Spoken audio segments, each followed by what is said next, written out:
For breakfast today, Thursday, January 4th, there are breakfast leftovers. So this is the fermented blueberry oatmeal bake, the French toast casserole, with that yogurt, and then there's some little mandarins or some bananas. Or if we want, we can make more fried eggs over sourdough toast or regular toast like we did yesterday. And those are our options for today. Today for lunch, we're having creamy vegetable soup.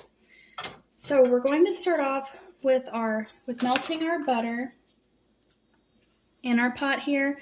Then we will add in some of our seasonings. Here we have salt, pepper, garlic powder, onion powder, and a little bit of sugar. We'll thicken it with some flour. We will take some of this chicken broth that we made from that chicken roast on Monday, and then also some milk. Now to make this a vegetable soup, we are taking about 4 cups of pureed vegetables. In here, you can use whatever vegetables you want, but I have a can of carrots, a can of peas, and a can of green beans. Another way to lower your food cost is to garden and can your own produce.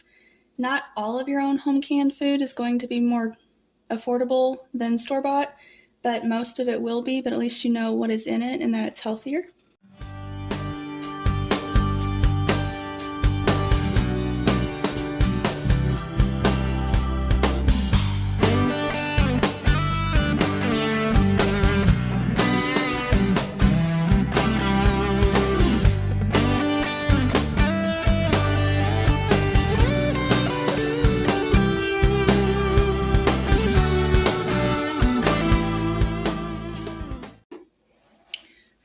Something else that we are going to add, this is about 1 breast that was left of our chicken roast that we cooked on Monday.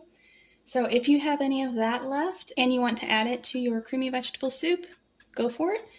It'll give you some protein. It'll be creamy vegetable chicken soup. This is now all the chicken that is left from our chicken roast on Monday. So from this chicken roast on Monday, we got several meals out of it. There were a total of 5 individual meals with the roasted chicken. And then with the leftovers, we have made chicken pot pie, spinach sourdough pizza with chicken, and this creamy vegetable soup with chicken. Plus all the broth and the chicken stock that we got from simmering down the chicken carcass. That has been used in this meal and the chicken pot pie meal.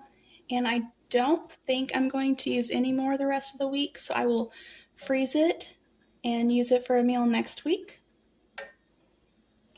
Okay, now we're going to go ahead and put our pureed vegetables in here. Now, whenever you make this, if you make this and you find that it is maybe too thick or maybe your blender didn't puree it up as smooth as baby food, feel free to go ahead and use an immersion blender if you have one. That'll make it completely very, very smooth, pureed well. That.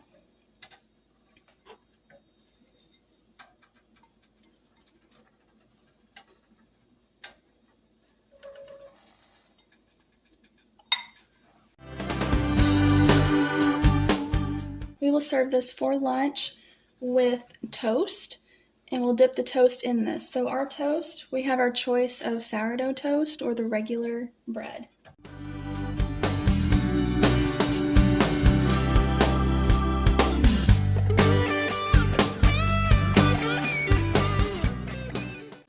This will be the perfect lunch for today because it is below freezing right now and we have a very thick white frost outside. So eating this warm and creamy soup with toast will just be, it's like a comfort food in the winter.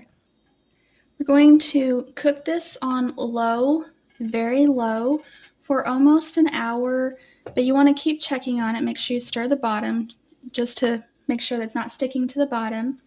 But you're going to let this cook and taste it as you go. While it is cooking, the flavors will blend more together and will incorporate better. and it'll be delicious.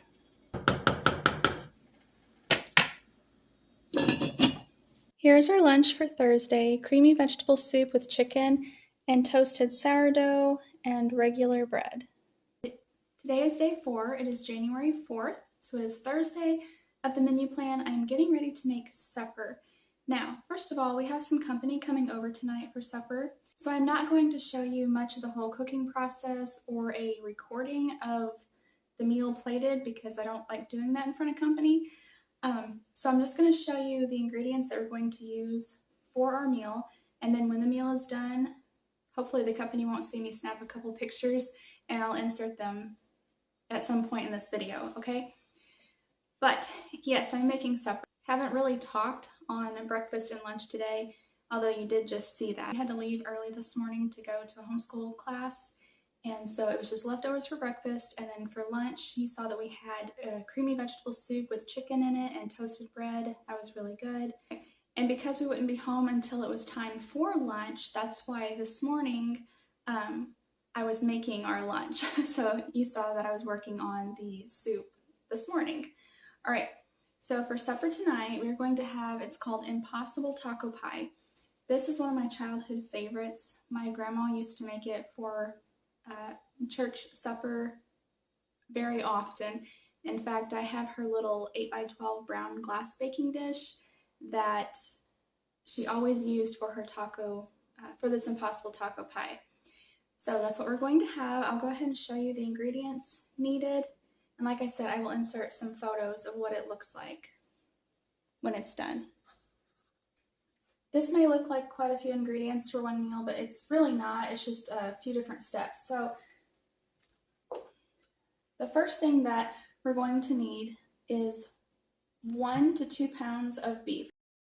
Company, I'm going to be using 2 pounds or at least 1.5 pounds of ground beef. You will cook that in the skillet with some onions, and these are some of the onions that we had prepared on Monday. You will season that with some taco seasoning. This is just our homemade taco seasoning. Fry that up, you'll blend it together, and then you'll put it in your casserole dish. Then you'll make a breading to pour over the ground beef mixture. So for the breading, you're going to need flour, salt, baking powder, and this is just our homemade baking powder. You will need milk and some eggs. So you'll mix that together, you'll pour it over the ground beef mixture, and then you will bake it in the oven until it's done. And then when it's done, you will bring it out, and then you dress it up, you top it off. So you can, before you're finished pulling it out of the oven, you'll want to sprinkle some cheese on and stick it back in the oven just until the cheese is melted. And then when the cheese is melted, go ahead and bring it out of the oven and dress it up. So you may want to dress it up with some more cheese. And this is some of the cheese that we grated on Monday. You want to dress it up with some lettuce. This is the lettuce that we cut up on Monday. And some diced tomatoes. And these are the tomatoes. Some of the tomatoes that we had prepared on Monday as well. And then for your sour cream, again, we just use plain homemade yogurt. And then you can also add other things to it. You can add some salsa verde, which I will probably go downstairs and get one of our half pints of home canned salsa and or salsa verde. You can also add, of course, we will definitely be doing hot sauce. And you can also add some olives to it, black olives if you want, anything that you want. So that is kind of what it looks like or will look like and all the ingredients needed for Impossible Taco Pie for supper tonight.